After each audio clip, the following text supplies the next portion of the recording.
When we think about luxury in product photography, our minds often jump straight to lighting, lenses, or materials. But before any of that registers, color has already done its job. Color sets the emotional tone. It decides whether a product feels mass market or exclusive, approachable or aspirational, forgettable or desirable. Today, I want to talk about why using a considered luxury color palette isn't a stylistic choice. It's a strategic one. And why, for both photographers and premium brands, color is one of the fastest ways to elevate perceived value.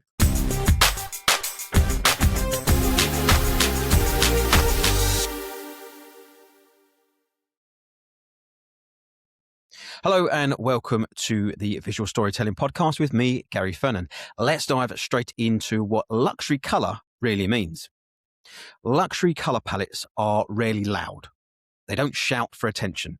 Instead, they're restrained, intentional, and confident.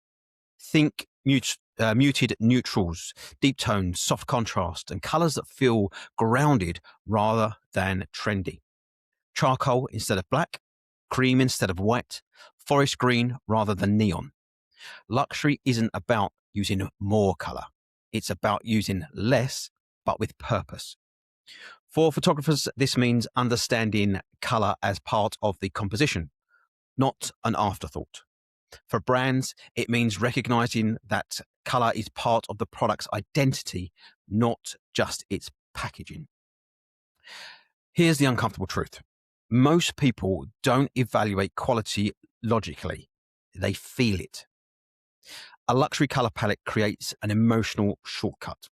It signals care, intention, and restraint. When a product is photographed against carefully chosen tones, the viewer subconsciously assumes this product is considered, this brand is confident, this item costs more and is worth it. That perception often happens before the logo is even noticed. Luxury is rarely built on one image. It's built through consistency. When color palettes are repeated across product photography, websites, social campaigns, it creates visual cohesion, and cohesion creates trust. For photographers, this is where you move from being a technician to a visual partner. You're not just lighting products. You're helping define a brand's visual language. For businesses, this is how premium brands look premium before a single word is read. Luxury brands don't need to over-explain themselves. Their imagery reflects that. A limited color palette removes distraction. It allows texture, form, and craftsmanship to take center stage. In product photography, this often means fewer colors, softer transitions, controlled contrast, and deliberate negative space.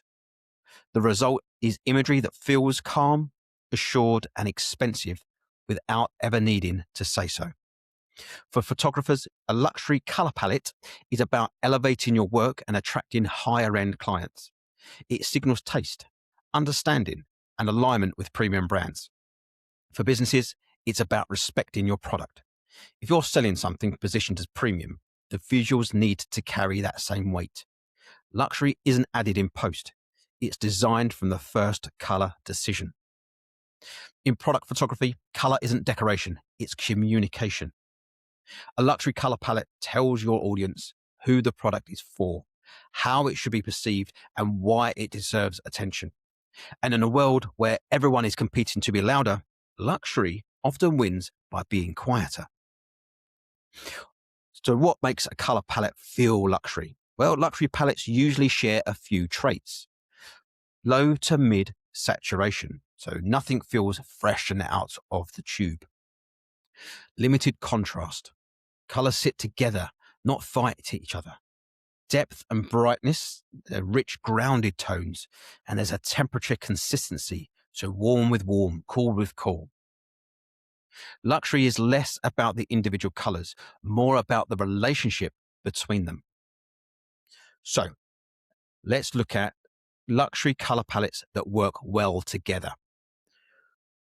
Warm neutrals and soft metallics. For example, cream with a crew, warm taupe, soft gold with champagne.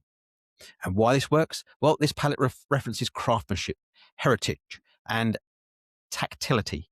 It feels human, refined, and expensive without being flashy. This sort of palette is best for jewelry, skincare, artisan goods, or fashion accessories. A little photography tip here is let the metallic act as an accent, not a background. Too much shine kills subtlety. Let's look at deep charcoal and off-white.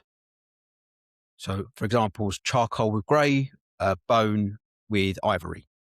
And why this works well is pure black and white can feel harsh and digital. Charcoal and off-white soften the contrast, creating elegance rather than drama. And this is ideal for watches, tech products, or minimalist brands. Now, I recently shot one of my own watches as I was testing some lighting techniques and shot this against a deep green backdrop, which, following the planning of this episode, makes me feel as though I need to shoot it again.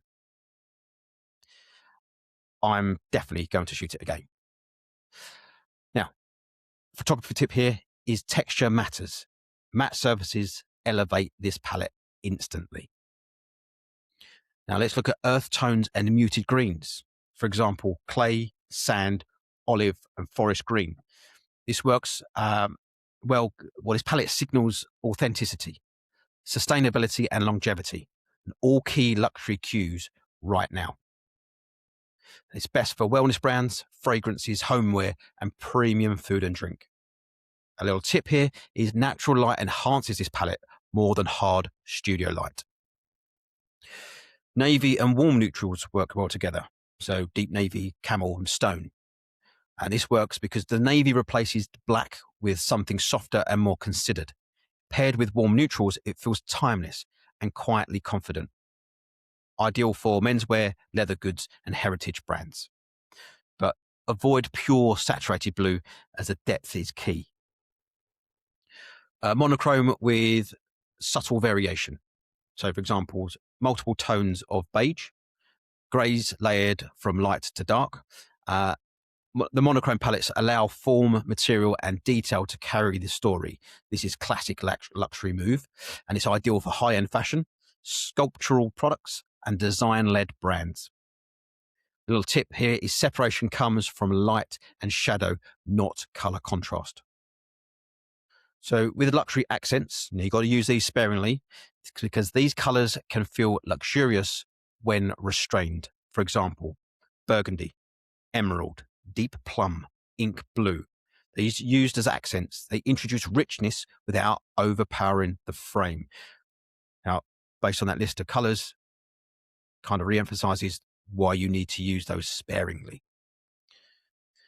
So if the before-mentioned complement one another, what combinations should we be avoiding and why?